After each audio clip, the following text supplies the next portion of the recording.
Hi Sumathi அக்கா, hi, எப்படி இருக்கீங்க? நல்லா இருக்கேன்.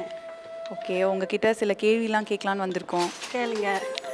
புடவை பட்டு புடவை மெயின்டெனன்ஸ் பற்றி எங்களுக்கு கொஞ்சம் சொல்லுங்கள்.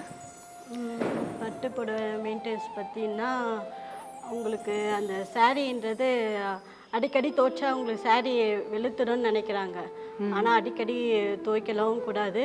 அதே மாதிரி அந்த தண்ணின்றது உப்பு தண்ணியில் யூஸ் பண்ணக்கூடாது.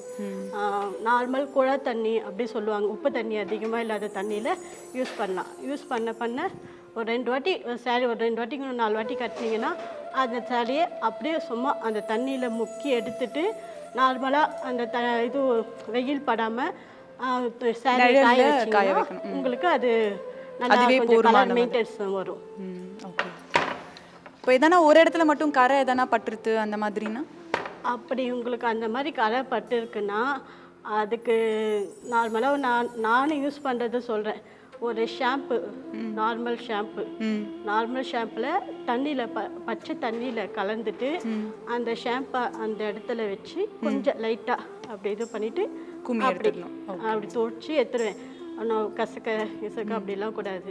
சும்மா அப்படி லைட்டாக அந்த ஷாம்பு, அதுவும் ஸ்ட்ரெயிட்டாக ஷாம்பை ஊற்றக்கூடாது.